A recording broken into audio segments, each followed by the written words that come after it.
Hello everybody, so my name is Cynthia and I'm in my third and final year here at the University of Sussex. The subject that I study is accounting and finance with a professional placement year, and today I'm just going to be talking about all things budgeting. So I'm going to begin with a bit about scholarships and bursaries, and then going to move forward on to a bit on how you can make your money stretch further during socialising and things like that. And then just at the end, to finish off with, I'm going to be giving out two of my top tips for budgeting at university. So I hope you find this useful.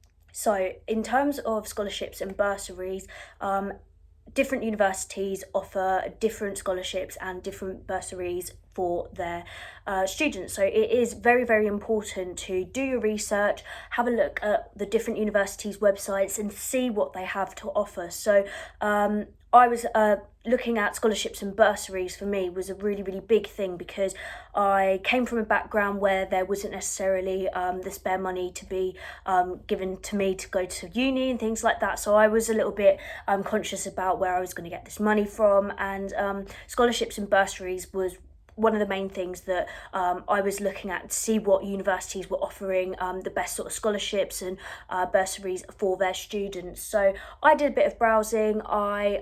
First of all, it's very, very important, top tip is to make sure you tick when you're applying for universities on UCAS, to tick the share information with uni. That way you will automatically be enrolled into certain scholarships and bursaries. However, some of them you might actually have to apply for, so that's why I say it is very, very important that you do your research for that instance, because otherwise you may not be enrolled into a certain scholarship or bursary and you could be missing out on a bit of helpful money there. So definitely look into that and do your research.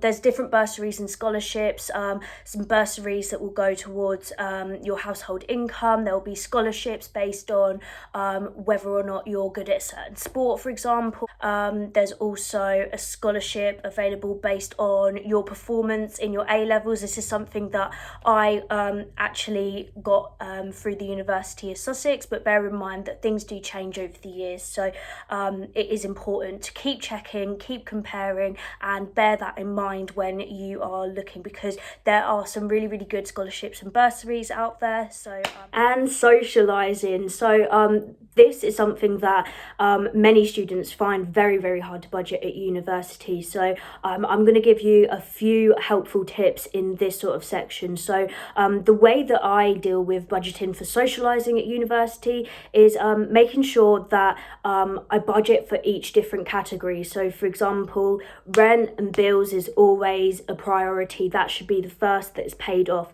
And once you've got that out the way, you can start to look at other things such as travel. So with travel, it's important to realise that you should make use of the rail card if you don't already. It's, I think, just under £30 just for the rail card for a year. You can also get this free if you sign up for a student bank account with Santander. I believe they still do this.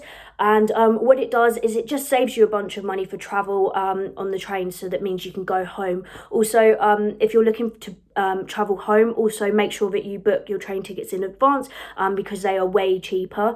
A lot of my friends from London always book way in advance, weeks in advance, because it's only a few pounds just for a one-way ticket as opposed to £20 on a day. So that's another tip there.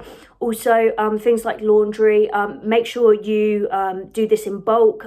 Sometimes on campus you do actually have to pay to do your laundry at the laundrette, so make sure that you've got all of your colours in bulk when you go there, not just go in with a few bits and bobs. Maybe you could either do a share of a wash with the other housemate just to save a bit of money.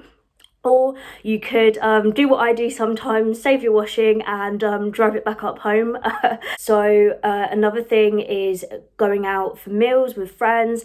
I know that going out for meals might be nice every once in a while, so make sure you're making use of the student discounts that are available to you. You can either do this by asking the waiter or waitress at the restaurant at the time, and you'll have to present your student ID. You can also sign up for discount codes via Unidays app. It's absolutely free. There's also the option to purchase an NUS card, and that is a big saver, especially when you're going into co-op, because you get 10% off. Amazing. And also you could even consider getting a part-time job alongside your studies too. So the University of Sussex itself offers a variety of jobs on campus, which are really beneficial. I actually partake in quite a few of those. For example, being a student ambassador is one. They're quite flexible around your timetables, so you are able to go home at Christmas. There's no silly Christmas retail working hours. There's also a few jobs on the campus, such as the cafe, working there, maybe in the canteen. There's also opportunities to get involved with the social media. So another thing that I do is a social media guru at the university, and also you could live on the campus and get money that way too. So becoming a residential advisor. So there's various different avenues in which you can earn some money at university, but definitely getting that extra stream of income coming in will help you to do a lot more things and help you to have a little bit of extra cash around. And finally, to finish off, my top 2 tips for budgeting at university. Now, the first one would be to buy your books secondhand if you can, or borrow them from the library, because when I got to university and I got onto Amazon and had a look at the books that I had to purchase for my modules, I was absolutely shocked. As soon as I went onto eBay and tried to find some secondhand, so much cheaper. So make sure you have a look around and never buy them brand new. And to finish off, my second tip is to shop smartly. So when and if you can, make sure you're using up student discounts, offers, using loyalty cards to gain points when you're doing your shops, so then you can gain a little bit of extra credit to shop with afterwards.